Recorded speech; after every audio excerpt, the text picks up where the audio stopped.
নমস্কাৰ। আজি দিল্লীত বৰষুণ দিছে। এনেই দিল্লীত বৰষুণ খুব কম দিয়ে আৰু যিদিনাখন দিয়ে মোৰ খুব ভাল লাগে, কাৰণ আমি অসমৰ ন, আমি অসমত প্ৰায় বৰষুণ দেখিয়ে থাকোঁ। সেইকাৰণে ইয়াত বৰষুণ দিলে এনেকৈ খিৰিকী এখন থিয় হৈ ধুনীয়াকৈ মই পানী চুই থাকোঁ। আচ্ছা, এই ভাল লগা বতৰত, ভাল লগা পৰিৱেশত আপোনাৰো মই মনটো ভাল লগাব পৰা এটা সৰু ঘটনা, এটা সৰু কাহিনী মই শ্বেয়াৰ কৰিব বিচাৰিছোঁ। কেইদিনমান আগতে মই আমাৰ ঘৰৰ ওচৰৰে এটা ATM-ত পইচা উলিয়াব গ'লোঁ। মই ATM-ত সোমালোঁ, পইচা উলিয়াই আছোঁ। মই লক্ষ্য কৰিছোঁ যে ATM-ৰ মেচিনটোৰ কাষতে এখন দৰ্জা থাকে যে, এই ভিতৰেদি যে পইচা ভৰাই, সেই দৰ্জাৰ সন্মুখতে ল'ৰা এটাই চকীখন পাৰি কিবা লিখি আছে। সেই ল'ৰাটো হৈছে সেই ATM-ৰ চকীদাৰ, কাৰণ মই ড্ৰেছত গম পাইছোঁ নহয়, ইউনিফৰ্ম পিন্ধি আছে আৰু বহী এখন লৈ লিখি আছে আৰু কিবা চাই আছে ভিতৰ ফালে। মই ভাবিছোঁ চাগে কিবা অফিচিয়েল কাম দিছে নেকি, মানে কিমান মানুহ আহিছে, কি ট্ৰানজেকশ্যনৰ কিবা লিখি আছে চাগে। মই ওলাই আহিলোঁ হা, ওলাই আহি আকৌ এবাৰ সোমাই গ'লোঁ, মানে কৌতূহল এটা হৈছে ন, কি বা কৰি আছে সুধি চালোঁ, ভাইটি তুমি কি কৰিছা, কিয়া কৰ ৰহে হো ভাই। ল'ৰাটোৰ নাম কানহাইয়া, ল'ৰাটোৰ ঘৰ ৰাজস্থানত, আৰু ল'ৰাটোৱে 6 মাহ আৰু 8 মাহৰ মূৰে মূৰে ঘৰলৈ যায়।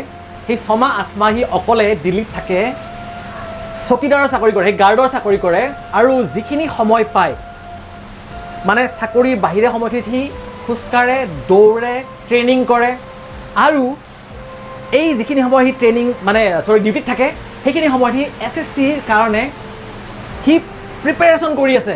এই ভিতৰত যে চাই আছে বুলি কৈছোঁ, সি ভিতৰত মোবাইল এটা অন কৰি তাত ভিডিঅ' চাই সি পঢ়ি নোট বনাই আছে।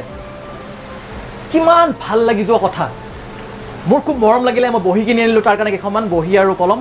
সি কিমান স্বাভিমানী ল'ৰা, সি মোক কৈছে ছাৰ মোক বহি নালাগে, আপুনি দুটামান মোক পেন দি থৈ যাওক, মোৰ তাত বহি আছে। আপোনাৰ নিচিনা কিছুমান মানুহে মৰম কৰি মোক, দুজন মানুহে মোক মৰম কৰি এনেকৈ বহি কলম দি থাকে। চ' মানুহে মৰম কৰে, মানুহে এইবোৰ দেখিলে ভাল পায়। সেয়েহে মই সকলো অসমৰ ভাই ভণ্টিক মই এটা অনুৰোধ কৰিব বিচাৰোঁ যে তোমালোকে কষ্ট কৰিবলৈ, পৰিশ্ৰম কৰিবলৈ কেতিয়াও যাতে কুণ্ঠাবোধ নকৰা।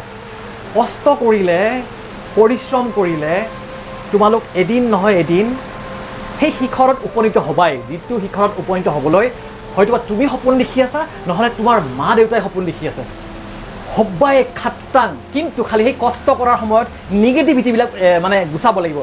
তাত পইচা দিব লাগিব, পইচা দিলেহে পায়, সেইবিলাক কাম কৰিলেহে পায়, ধনী মানুহে পায়, বেছি চোকা হ'বলৈ, এইবিলাক মিছা কথা। কম্পিটিটিভ মাইণ্ডছেটটো ভিতৰত ভৰাই লৈ বোলে মই কষ্ট কৰি যাম, হয়নে? গীতাত লিখা আছে যে কষ্ট কৰা ফলৰ চিন্তা নকৰিবা, নিজে নিজে ফল আহি যাব, ডণ্ট ৱৰি। জাষ্ট কানহাইয়াৰ কথা ভাবিছ। কানহাইয়াই 12 ঘণ্টা ডিউটি কৰে, ডিউটিৰ কামখিনিও কৰে, পঢ়া শুনাও কৰে, আৰু যেতিয়া সি ঘৰ যায় তেতিয়া সি নিজাকৈ ভাতো ৰান্ধে, ঘৰত পইচাও পঠায়, আৰু লগতে কি কৰে, সি সন্ধিয়া সময়ত ট্ৰেইনিঙো কৰে, ৰানিঙো কৰে, চব কৰে।